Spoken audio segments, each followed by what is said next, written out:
Sejumlah pengamat mengkhawatirkan kualitas pilkada tahun ini rendah dibandingkan dengan beberapa pilkada sebelumnya karena berlangsung di tengah pandemi COVID-19.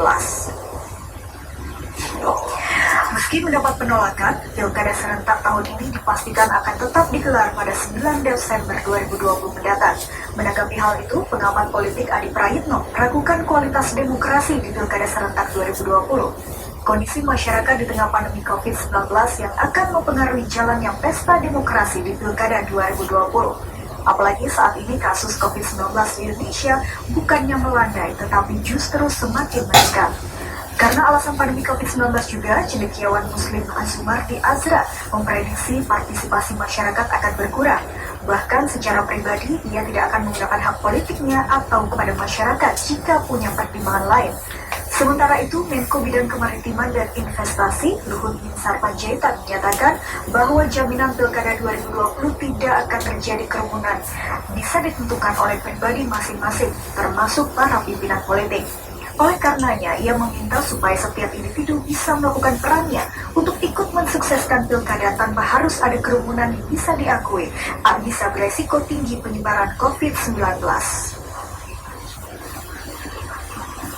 Jajaran kepolisian akan menindak tegas jika peserta pilkada mengabaikan protokol kesehatan sesuai dengan ketentuan yang berlaku.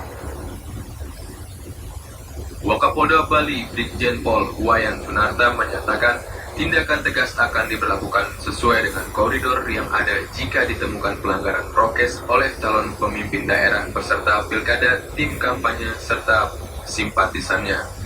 Namun, jauh sebelum tahapan pilkada dilangsungkan, pihaknya sudah berkomunikasi dengan semua pihak terkait, termasuk KPU sebagai penyelenggara, agar protokol kesehatan dijalankan dengan ketat sehingga penyebaran COVID-19 bisa dicegah selama tahapan pilkada dilaksanakan. Mudah-mudahan jangan sampai warga kita sendiri yang terpapar. Itu yang kita sudah lihat, kita koordinasi, kita ajak teman-teman kita semua, mudah-mudahan ke depan semakin baik. Kapolri Jenderal Idam Aziz juga telah mengeluarkan maklumat tentang kepatuhan terhadap protokol kesehatan dalam pemilihan serentak tahun 2020, sehingga diharapkan seluruh elemen masyarakat mematuhinya untuk mencegah pilkada menjadi klaster baru penyebaran COVID-19. Yuda Maruta melaporkan. Kampanye terbuka dengan melibatkan banyak massa terancam dibubarkan, dan laporan selengkapnya akan disampaikan oleh Aryo Bagus dari Gunung Kidul, Yogyakarta. Aryo, silakan dengan laporan Anda. Ya, terima kasih Silka dan saudara. Kabupaten Gunung Kidul tahun ini pilkada diikuti oleh 4 pasangan calon, yakni pasangan nomor urut 1 adalah Sutrisna Wibowo dan Mahmud Ardi, kemudian paslon nomor urut 2 yakni Mawan Wahyudi dan juga Martanti Sunardewi, paslon nomor urut 3 yakni Bambang Wisnu Handoyo dan juga Benyamin Sudarmadi, serta paslon nomor urut 4 yakni diikuti oleh Sunartanto dan juga Heru Susanto. Dan saudara, menurut jadwal pada 26 September 2020 lalu, keempat pasangan calon ini telah diizinkan untuk menyelenggarakan kampanye. Namun demikian, sesuai dengan peraturan KPU nomor 13 tahun 2020, keempat pasangan calon ini dilarang menggelar kampanye secara terbuka karena digelar atau pilkada digelar di tengah berlangsungnya pandemi COVID-19. Dan saudara, kampanye terbuka yang dimaksud yakni penggelaran rapat umum, kemudian kegiatan kebudayaan seperti pentas seni, panen raya, dan juga konser musik, kegiatan olahraga, kegiatan sosial, dan juga tentunya peringatan hari ulang tahun dari partai politik terkait. Dan Ketua KPU Kabupaten Gunung Kidul Ahmadi Ruslan hari ini menegaskan bahwa keempat pasangan calon wajib menaati seluruh peraturan terkait dengan penyelenggaraan kampanye tahun ini. Karena nantinya jika ditemukan pelanggaran, maka KPU akan memberikan sanksi tegas kepada para pasangan calon yang melanggar ketentuan yang berlaku. Dan berikut kutipan pernyataan dari Ahmadi Ruslan Hani yang merupakan Ketua KPU Kabupaten Gunung Kidul. Ya, tentunya akan ada nanti dari Bawaslu akan menyampaikan rekomendasi ya. Kemudian kalau tidak ada lagi ya bisa sampai pada kalau melanggar protokol kesehatan atau tidak diperkenankan untuk melakukan kampanye dengan metode tatap muka beberapa kali nanti. Ya, saudara, meski dilarang menggelar kampanye secara terbuka, namun masih sesuai dengan PKPU nomor 13 tahun 2020, keempat pasangan calon ini masih tetap dapat menyelenggarakan kampanye dengan metode tatap muka ataupun dialog. Diikuti oleh 50 orang saja dan tetap menerapkan protokol kesehatan pencegahan COVID-19. Toleransi ini, saudara, diberlakukan mengingat tidak semua wilayah di Kabupaten Gunung Kidul ini terjangkau jaringan telekomunikasi dan juga informatika. Namun demikian, KPU Kabupaten Gunung Kidul menghimbau kepada seluruh tim sukses dari masing-masing pasangan calon untuk tetap dapat memaksimalkan pelaksanaan kampanye secara daring. Bahkan KPU Kabupaten Gunung Kidul juga telah meminta akun media sosial dari masing-masing pasangan calon yang nantinya akan digunakan pada saat pelaksanaan kampanye secara daring. Demikian yang dapat kami laporkan dari Kabupaten Gunung Kidul, daerah istimewa Yogyakarta. Kembali ke Silka di studio. Ya, Aryo Bagus melaporkan langsung dari Gunung Kidul, Yogyakarta terkait dengan maksud kami larangan untuk tidak menggunakan kampanye terbuka mengundang banyak orang. Terima kasih, Aryo, selamat bertugas kembali. Dan kita beralih ke Sumatera Barat, saudara. Komisi Pemilihan Umum Kabupaten Pasaman Barat memastikan hak suara masyarakat yang sedang isolasi mandiri atau pasien positif COVID-19 saat pemungutan suara 9 Desember mendatang bisa disalurkan. Dan KPU akan berkoordinasi dengan Satgas dan Bawaslu untuk pendataan dan proses pemungutan suara.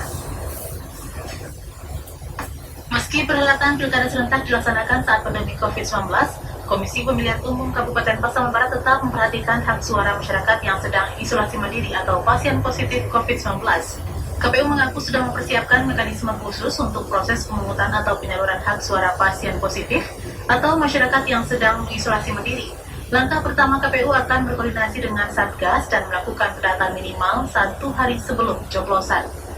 Komisioner KPU Pasaman Barat, Ms. Darlia, mengatakan KPU sudah menganggarkan APD lengkap untuk proses pemungutan suara bagi pasien positif 19 atau masyarakat yang sedang isolasi. KPPS akan mendatangi tempat isolasi atau rumah sakit yang dihuni oleh pasien COVID dengan bantuan petugas medis, Satgas, pengawas pemilu, dan unsur lainnya.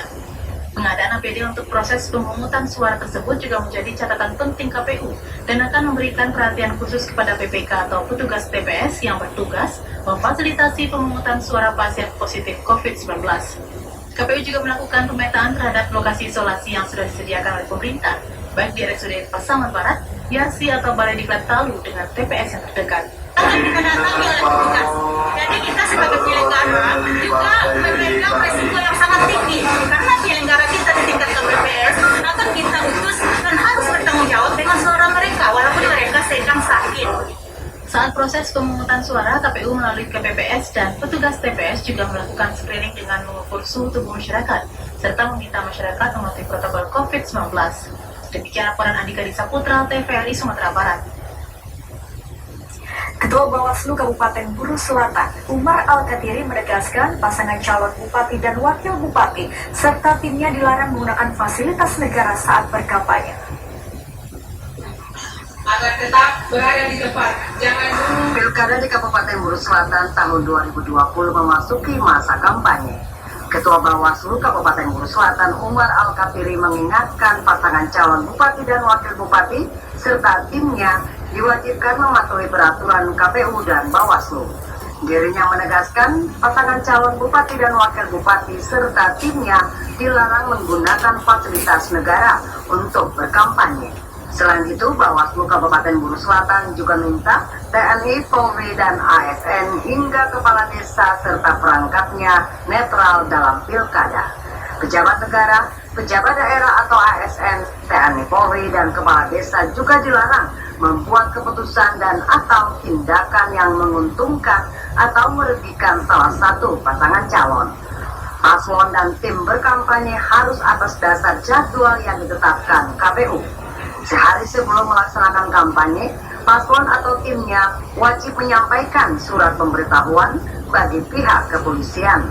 Al-Katiri mengingatkan, paslon dan timnya dapat bersama-sama menciptakan pilkada yang jujur, berkualitas, bermartabat, dan aman.